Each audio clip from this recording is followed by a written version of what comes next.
نداء الحق صوت قد شجاني وبلغني الحقيقة والأماني وكان لي السبيل إلى المعالي ونورا للهداية والبيان. أعوذ بالله من الشيطان الرجيم. بسم الله الرحمن الرحيم. يا أيها النبي لم تحرم ما أحل الله لم تحرم ما أحل الله لك تبتغي مرضات أزواجك والله غفور رحيم. قد فرض الله لكم تحلة أيمانكم والله مولاكم وهو العليم الحكيم. صدق الله. اللهم صل على سيدنا مولانا محمد وعلى آله وصحبه وسلم.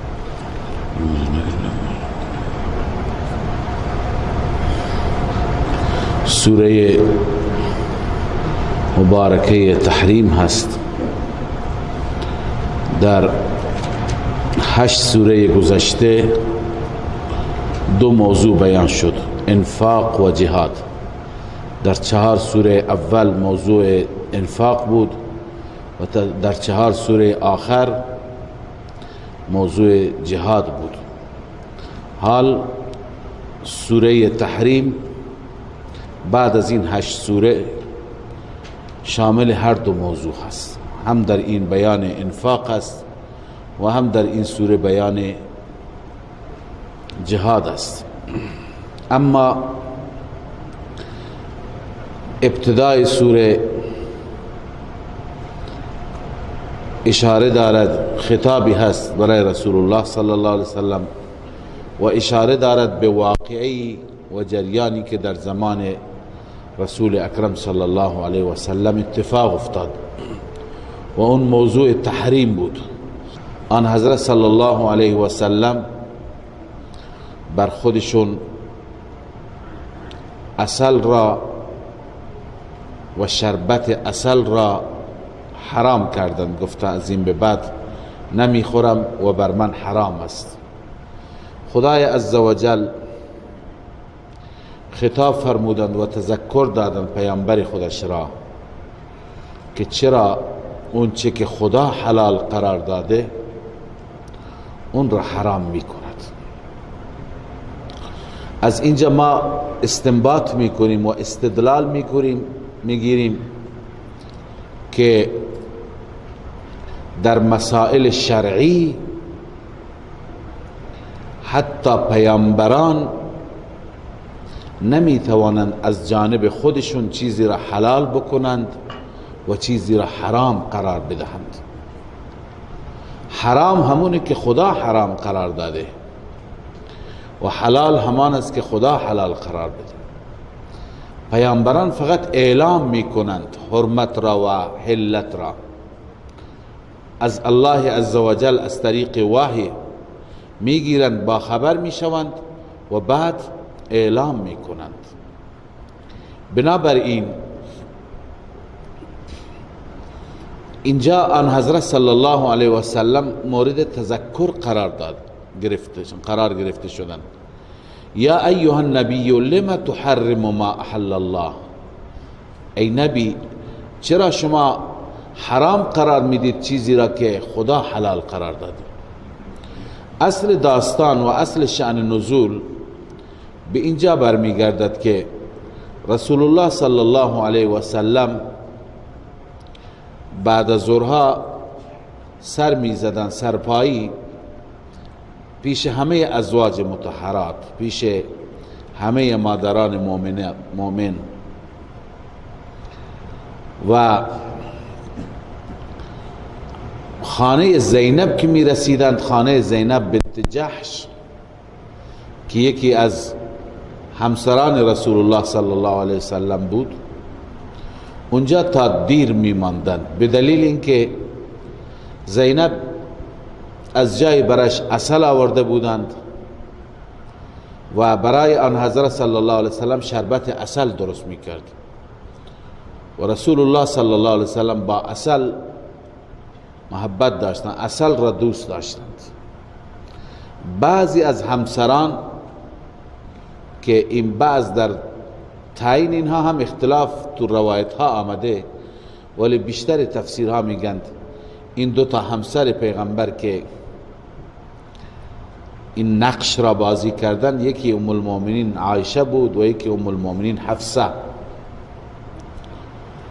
اینها گفتند که با هم شور کردند که رسول الله صلی الله علیه وسلم وقتی که آمدند بهشون بگویم که شما حتما یه شیره بود به نام شیره عرفت، بدبو بود، شما حتما از اون خوردید، مغافیر ببخشید، مغافیر شما خوردید که این بوی بد و بوی متعفن هست.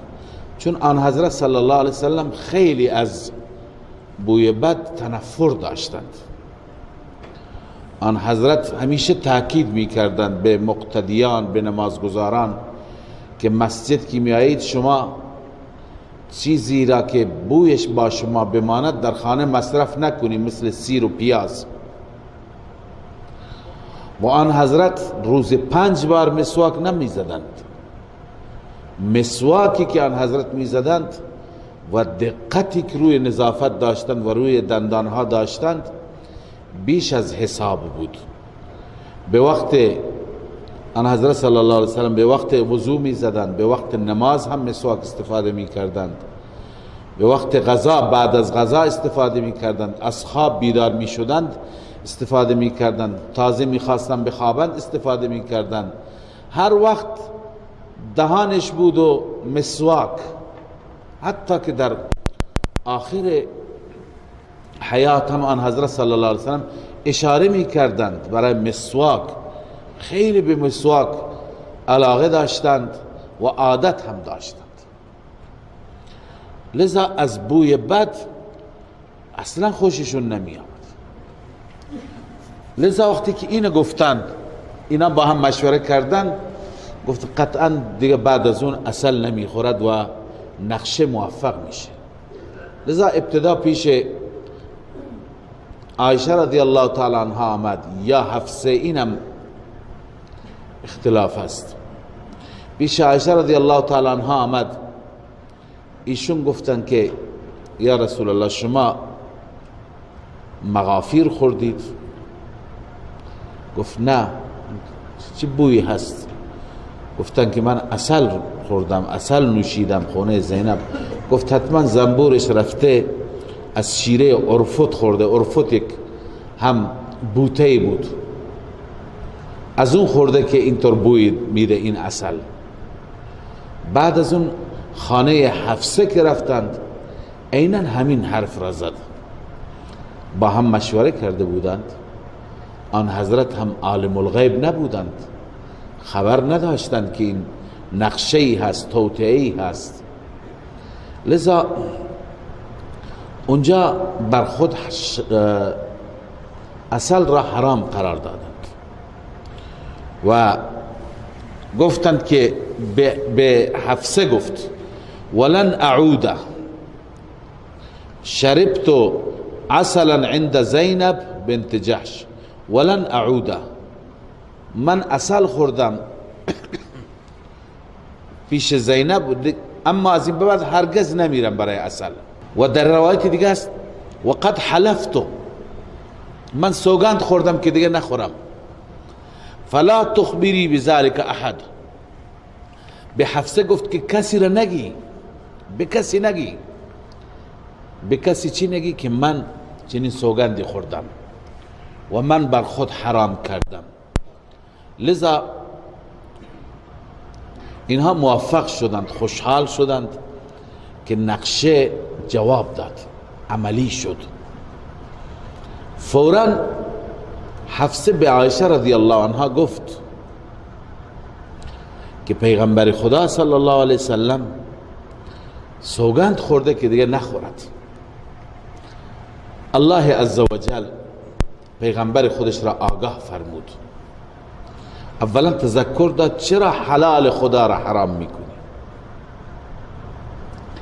و بعد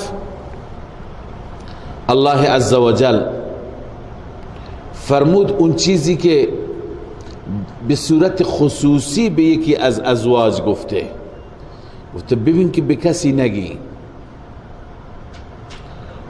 اون رفت به همسر دیگرش گفت. الله تعالی وقتی که به پیغمبر گفت که این همسرت به اون همسرت گفت، آن حضرت صلی الله علیه وسلم افسر ملامت کرد، گفت چرا رفتی به عایشه گفتی؟ اون فکر کرد که عایشه حتما بهش گفته که من به او گفتم. برای عایشه رضی الله عنها ناراض شد، از پیغمبر پرسید که کی به شما گفت؟ من انبأک هذا قرآن است. آن حضرت فرمود قال نبأنی العلیم الخبیر، اون ذاتی که علم داره مثل من نیست که عالم الغیب نباشد، اون علم دارد، عالم الغیب است، الخبیر خبر داره، او به من گفت.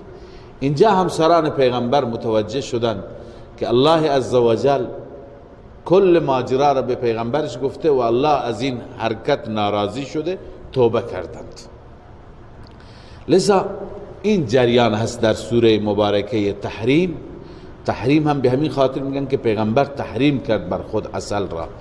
الله می فرماید یا ایها النبی لم تحرم ما احل الله لك، ای نبی، ای پیامبر، چرا حرام قرار میدهی آن چیزی را که حلال قرار داده الله برای شما؟ عملا لا اعتقادا، عملا حرام قرار داد.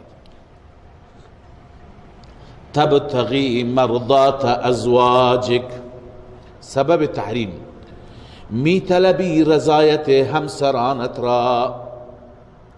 والله غفور رحیم، الله عزوجل بخشاینده و مهربان است، خدا می بخشد. ولی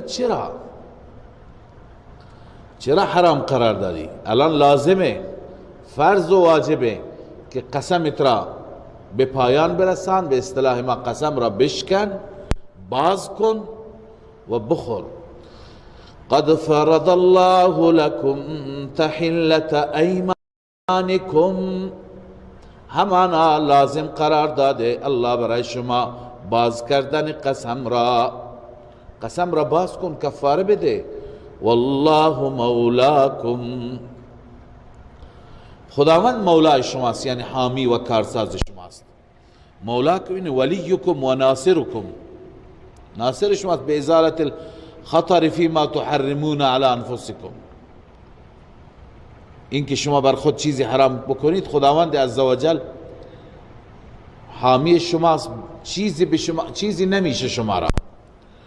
و بالترخیص لكم فی تحلیل ایمانکم، و خدا مولای شماست چون که به شما مرخصی داد، یعنی اجازه داد که قسمهای خودتون را باز کنید، یعنی قسم را بشکنید. بالکفارت و بالثواب على ما تخرجونه فی الکفاره. قرطبی، کفاره بدی قسمت جبران میشه و حتی ثواب بهت میرسه. الان حکم ما هم همینه، اگر کسی از ما چیزی را بر خود حرام قرار داد، حرام قرار دادن نوعی قسم است. بگه این چیز بر من حرامه، باید بخوره، چون که هیچ کسی حق نداره حلال خدا را حرام بکند. باید بخورد و بعد از اون کفاره قسم بده. و اذ اسر النبی الى بعض ازواجه حدیثا، وقتی که مخفی کرد پیغمبر به بعضی از همسرانش سخنی را. عرض کردم طبق قول صحیح این سخن چیه؟ همینی که به حفصه گفت من از این به بعد عسل نمی نوشم، عسل نمی خورم و به کسی نگی من سوگند یاد کردم.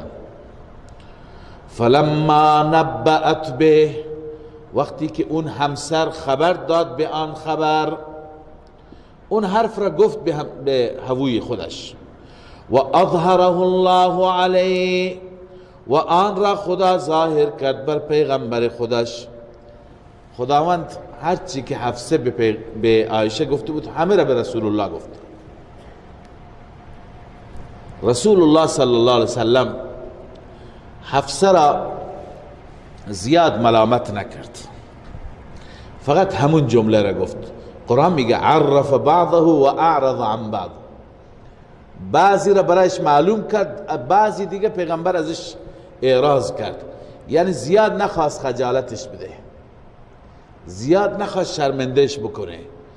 بعضی را گفت تو چرا به عایشه این گفتی این گفتی، بعضی دیگر را نگفت. عرف بعضه و اعرض عن بعض، بعضی را برایش معین کرد، بعضی دیگر را اعراض کرد.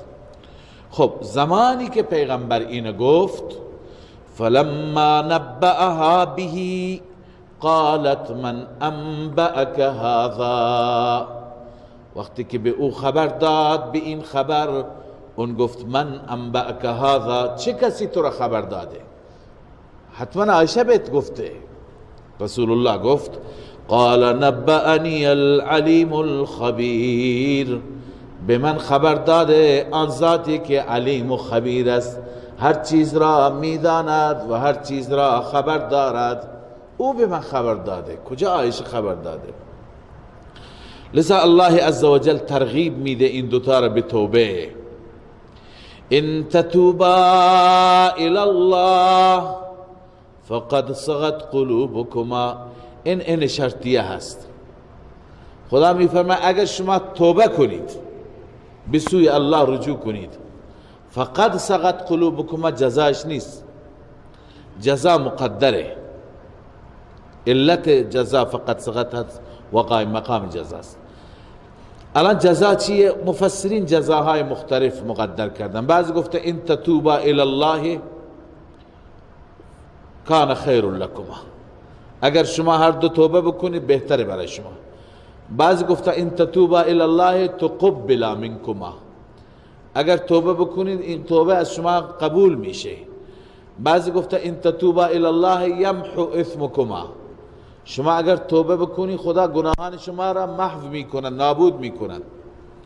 و بعضی گفتن فقط ادیتما ما یجب علیکما، اگر توبه کردید شما واجبتون را به وظیفه خودتون عمل کردید. به هر حال الله میفرماید اگر شما توبه بکنید این بهتره برای شما، به نفع شماست. فقط صغت قلوبکم، چرا؟ چون که دلهای شما مایل شده. درباره تفسیر این هم اختلاف است. دلهای شما مایل شده به چی؟ بعضی میگن دلهای شما مایل شده از حق به سمت سوی دیگر، به این خاطر توبه بکنید. بعضی میگن نه، دلهای شما متمایل شده به سوی توبه. دلهای شما مایل شده به چی؟ به سوی توبه. لذا اگر شما توبه بکنید بهتر است برای شما، چون که دل شما به سوی توبه متمایل است. اما و ان تظاهر علیه، اگر هر دو هم دیگر را پشتیبانی کنید بر علیه پیغمبر، تظاهر میگم پشتیبانی کردن، فلا ضرر علیه، بازم پیغمبر را ضرری نمیرساند. چرا؟ پیغمبر حامی زیاد داره، پیغمبر پشتیبان زیاد داره. کیه پشتیبانش؟ فإن الله هو مولاه، همانا الله مولای پیغمبر خودش هست. الله حامیش هست و جبریل و جبریل هم حامیش هست و صالح المؤمنین مؤمنین صالح ابو بکر و عمر عثمان و علی عشر مبشره صحابه همه حامی او هستند. حتی پدران خود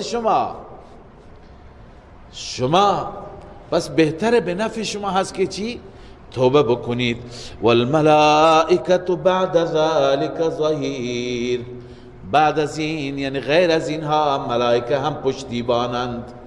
ملائکه هم انسان ها، صالح المؤمنین، جبرائیل همه از پیغمبر من حمایت می کنند. لذا اگر توبه بکنید به نفع شماست و اگر توبه نکنید الله عزوجل اینجا تنبیه بیان می فرماید. بزرگترین تنبیه برای یک زن اینه که شوهر یه زن دیگه بگیره، اما از این سخت‌تر اینه که اون زن را طلاق بده و زن دیگه بگیره. این سخت‌تره. الله همینو میفرماید عسى ربه ان طلقكن، عسى ربه وعده رب او هست که ان طلقكن اگر او شما را طلاق بده، ان یبدله ازواجا این که تبدیل کند برای او همسرانی خیرا منکن بهتر از شما، دارای این اوصاف. اینا در واقع اشاره و ترغیبند که شما بیایید به این اوصاف خودتون را متصف بکنید. چه زنانی دارای چه اوصافی؟ مسلمات، زنانی که کاملا تسلیم باشند، مؤمنات، مؤمن کامل باشند، قانتات یعنی کاملا پیرو باشند، تائبات کسانی که توبه کننده باشند، عابدات زنانی که کاملا عبادت کننده باشند، صائحات زنانی که روزدار باشند، ثیبات و ابکارا زنان مختلف هم بیوه و هم باکره.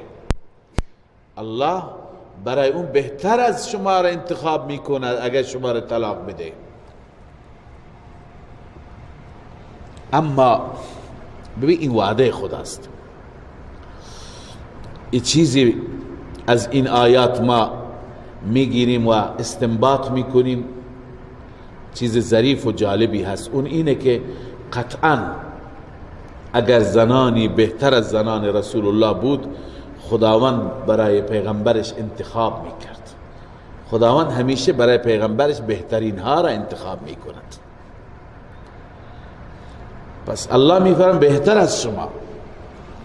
الله عزوجل بهتر از اینها پیدا نکرده بود که اونها را برای پیغمبرش انتخاب بکند. اینا بهترین ها هستند. ازواج مطهرات، سیدات زنان بهشتی، امهات المؤمنین، این فضائلی که الله به اینها داده، اینها چون اینها ظرفیتش را داشتند، لغزشی خطایی میشد، ولی از این زنها پاکتر، از این زنها قانعتر، از اینها مؤمنتر، عالمتر در هر صفتی نبود. اگر بود الله برای پیغمبرش قطعا انتخاب میکرد. لذا بعد از این الله عزوجل به بقیه مؤمنین خطاب میکند که شما مؤمنین طوری برنامه ریزی بکنید که خودتان را، اهل و عیالتان را، زن و بچه تان را از عذاب جهنم نجات بدهید.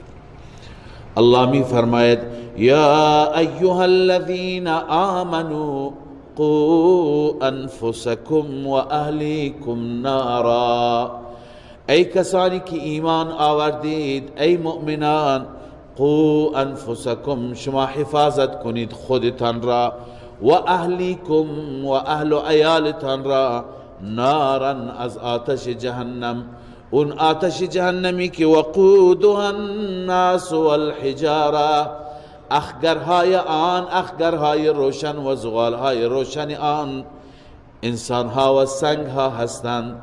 بر اون آتش جهنم ملائکه‌ای هست، داروغهایی هست، علیها ملائکتون غلاظ شداد، بر آنان ملائکه است که دارای اوصاف بسیار خطرناک.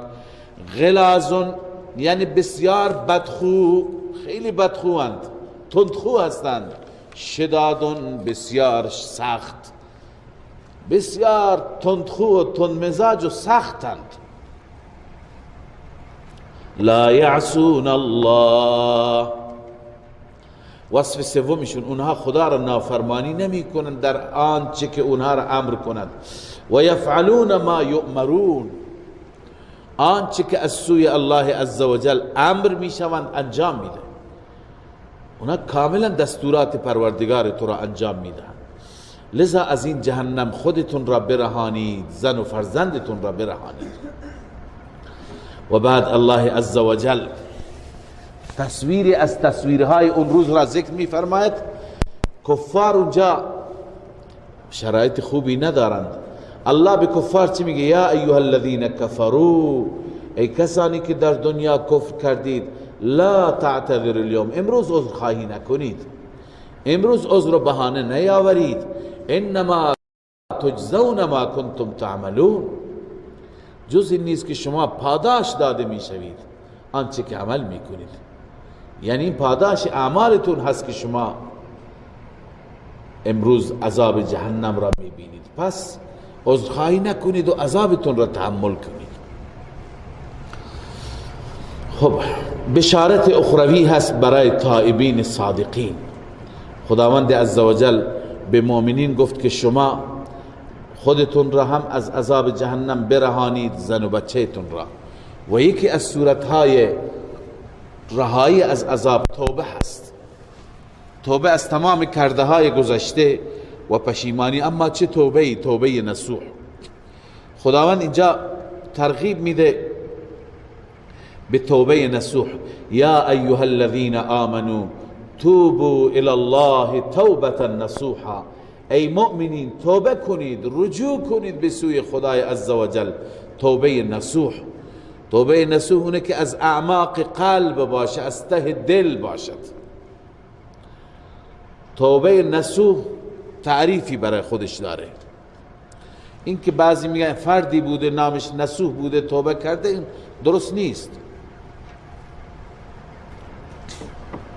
حضرت معاذ بن جبل رضی الله تعالی عنه میگوید من از رسول الله پرسیدم یا رسول الله ما توبه النصوح، توبه نصوح چیه؟ آن حضرت فرمود قال ان یندم العبد،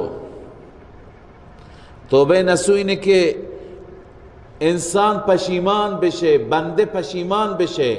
ان یندم العبد على الذنب الذي اصاب، بر اون گناهی که اون گناه را مرتکب شد اول پشیمان بشه، بعد از اینکه پشیمان شد توبه بکنه. فیعتذر الی الله، این مرحله دوم است. از خدا عذرخواهی بکنه، خدای اشتباه کردم، غلط کردم، معذرت خواهی بکند.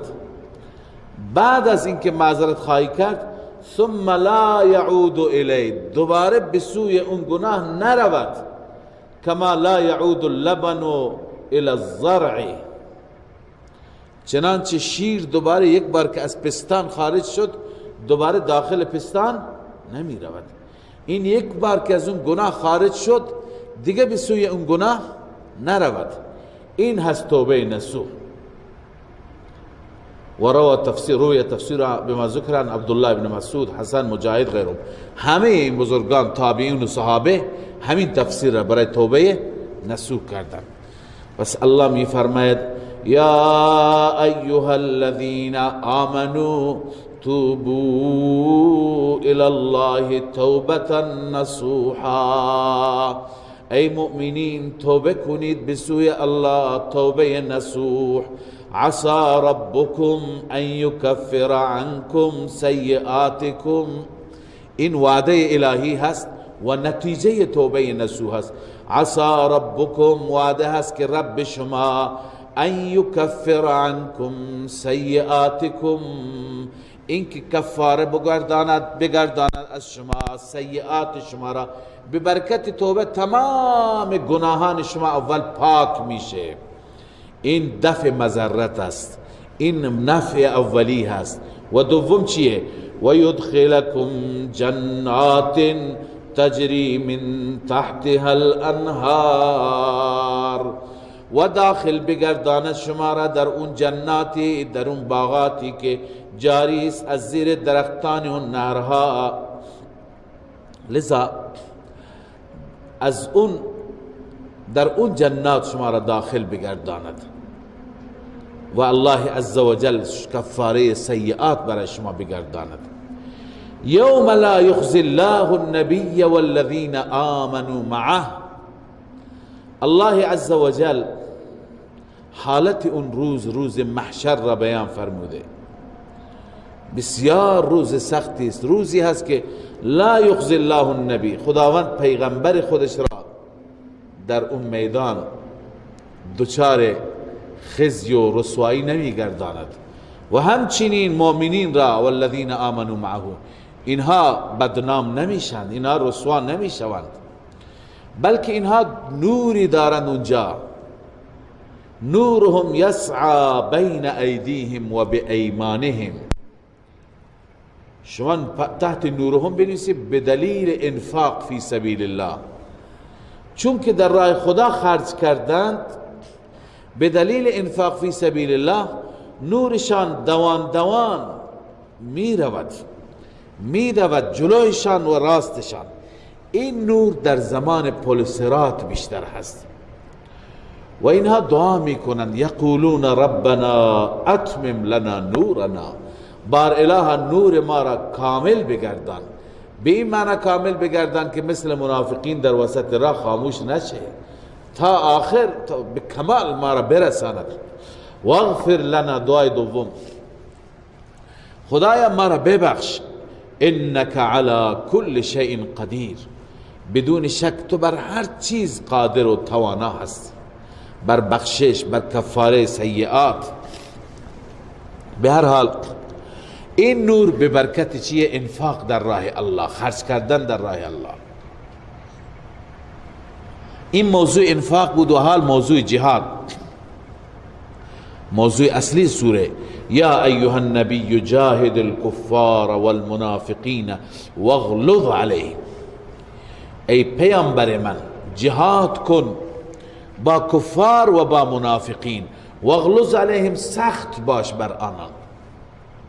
من قبلا خدمت شما عرض کردم وقتی که این آیه می آید که علی السویه، هم با کفار دستور جهاد داده شده و هم با منافقین، مفسرین تعویل میکنند، چون که میگویند منافقین همیشه در کنار رسول الله بودند و رسول الله با منافقین جهاد نکردند، لذا این را توجیه میکنند، میگن جاهد الکفار، با کفار جهاد کردن با شمشیر است، با سرنیزه هست، با اسلحه هست، و المنافقین جهاد با زبان است، جهاد تبلیغ است. به این خاطر مقدر میکنن جاهد الکفار بالسنان والمنافقین باللسان، با کفار بجنگ با شمشیر و نیزه و با منافقین بجنگ با زبان. اما با توجه به تفسیری که ما در آیه مبارکه سوره نساء خواندیم، فما لکم فی المنافقین فئتین، چرا درباره منافقین دو گروه هستید؟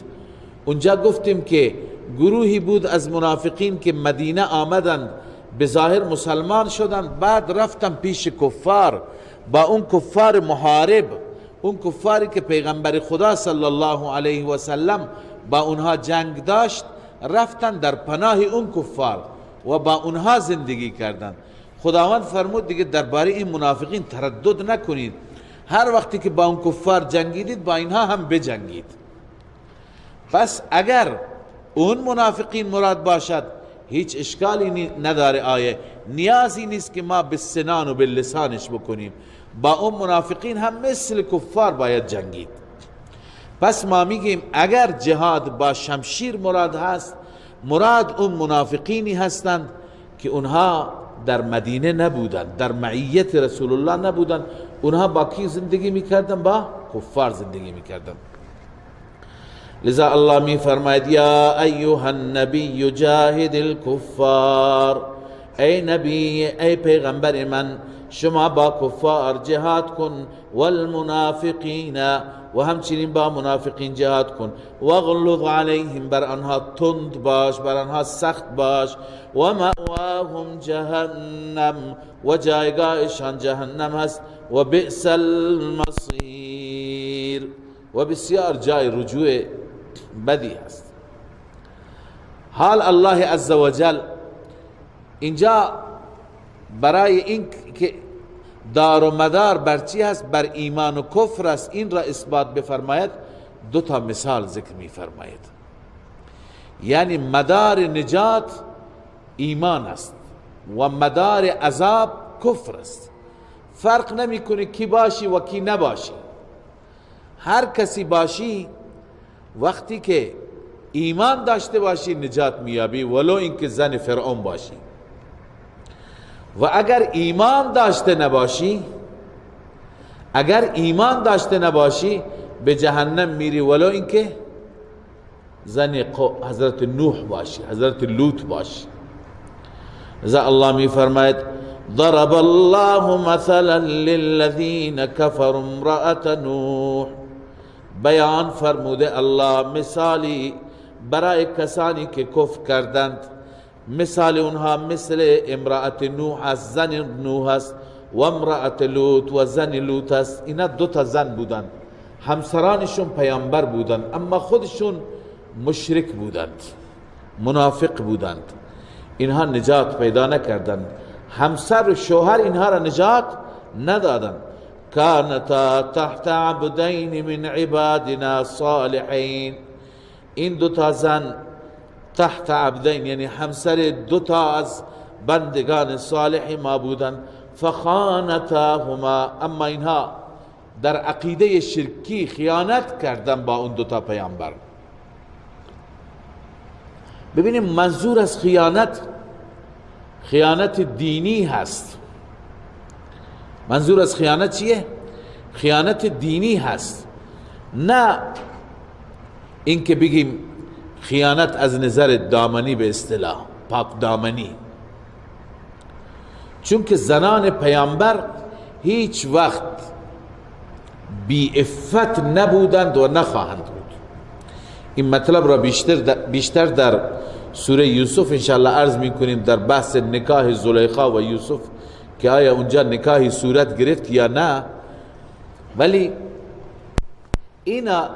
اینجا خدمت شما عرض کنم که زنان پیامبران امکان داره که مشرک بودند، کافر بودند، منافق بودند، اما زانیه نبودند، فاسده به معنی فساد اخلاقی نداشتند. چرا؟ چون که اینجا این عیب برمیگرده به مرد. اگر مشرک باشه عیبش به خود زن برمیگرده، کافر باشه خب یک عقیده، یک موضوع شخصی هست، به خودش برمیگرده. اما اگر بدکار و فاسد باشه، این ننگش، این عیبش به تمام مردانی که اطراف این زن هستند، ام از پدر، ام از برادر، ام از فرزند، ام از شوهر، به همه اینها برمیگرده. به اون شوهری که زنش فلان کاره باشد چی میگند؟ دیوس میگند. بس ببین شوهر چه گناهی کرده؟ اینجا گناه مال زنه، چرا این سب و این دشنام متوجه شوهر میشه؟ چون این عیب متوجه شوهر میشه. بنابراین از اون جایی که انبیاء علیهم الصلوات و التسلیمات انسانهای پاکی هستند، از نظر عفت همیشه خداوند برای اونها زنان پاکی را انتخاب فرموده. زنان پیغمبران از نظر حیا و عفت پاک بودند، از نظر دین امکان داره مشرک بودند. پس اینجا فخانتاهما، خیانت دینی هست، نه خیانت بی عفتی. چنانچه امام ابن کثیر نوشته، همین مطلبی که بنده گفتم ایشون در دو جمله نوشته: لیس المراد بقوله فخانتاهما فی فاحشه. این که فخانتاهما فرمود مراد فاحشه بودن نیست، بل فی الدین، بلکه چی هست؟ از نظر دینی هست. فإن نساء الانبیاء معصومات، زنان همه انبیاء پاکند از چی؟ عن الوقوع فی الفاحشه، از این که واقع بشند در کار بی افتی، از این پاک و معصومند. لحرمت الانبیاء، به خاطر اینکه اینها در حریم انبیاء هستند، همسر پیامبران هستند. هیچ وقت چنین زنانی را الله عزوجل برای انبیاء خودش انتخاب نمی فرماید که عیبش ننگش به پیغمبر برگردد. پس این فخانتهما به معنی چیه؟ به معنی خیانت دینی هست. خب این دوتا یعنی مشرک بودند، کافر بودند. فلم یغنیا عنهما من الله شیئا، الله می فرماید دفع نکرد از آنها از عذاب الله چیزی، چون که زن پیغمبر بودند از عذاب نجات بیابند، نخیر، بلکه عذابی که بر قوم نوح آمد زنش هم غرق شد، عذابی که بر قوم لوط آمد زنش هم سنگباران شد و کشته شد. و این در دنیا بود. در آخرت وقیل ادخل النار مع الداخلین، به آنان گفته شد شما هر دو ای زنان پیامبر داخل بشید در جهنم، همراه داخلین، همراه با داخل شوندگان در آتش داخل بشید.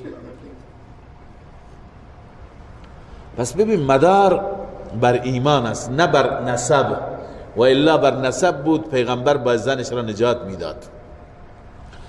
و اینجا هم مدار بر ایمان است. مثال دیگر این تمثیل برای مؤمن است. اینجا مثال زن فرعون بیان شده، حضرت آسیه بنت مزاحم رضی الله تعالی عنها.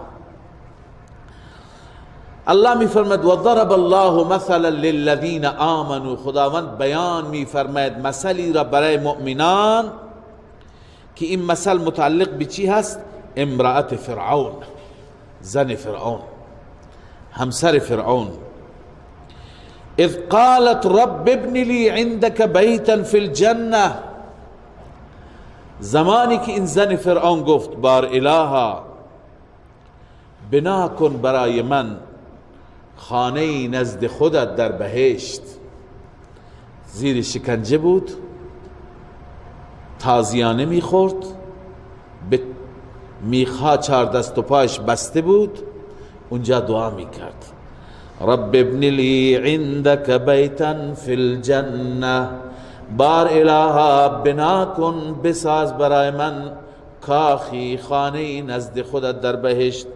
و نجنی من فرعون، و مرا نجات بده از فرعون و از عمل فرعون مرا نجات بده. مراد از عمل فرعون چیه؟ بعضی گفتن از این ظلم و شکنجه فرعون مراد است، اون عملی که با او میکرد ظلم و شکنجه بود.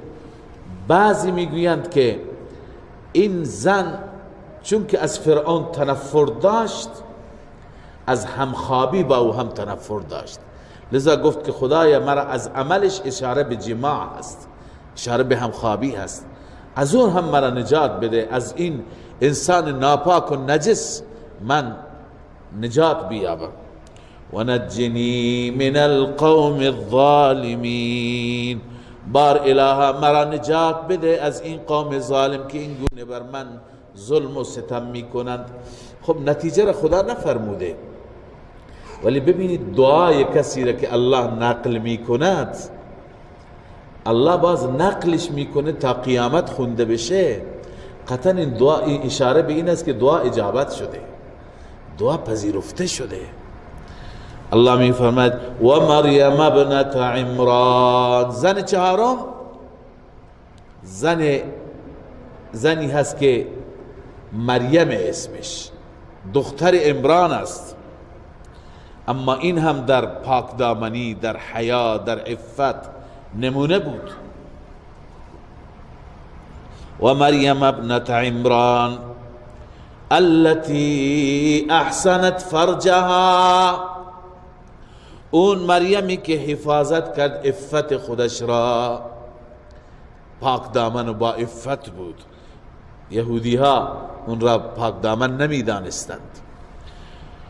فنفخنا فیها من روحنا، الله می فرماید ما دمیدیم، دم کردیم در آن از روح خودمان. از روح ما یعنی چه؟ یعنی روحی از جانب خود فرستادیم برای او تا عیسی متولد بشه.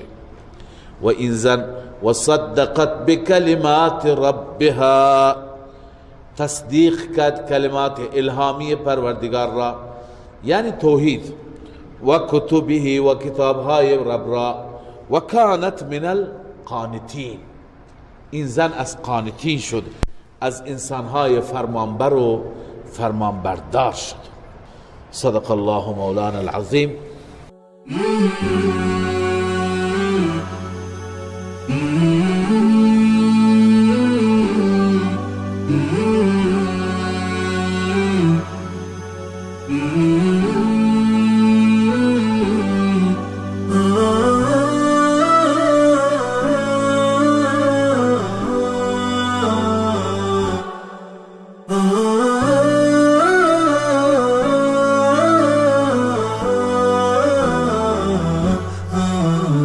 نداء الحق صوت قد شجاني،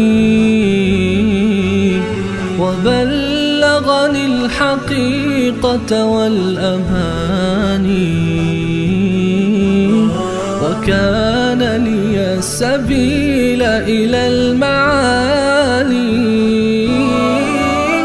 ونورا للهداية والبيان.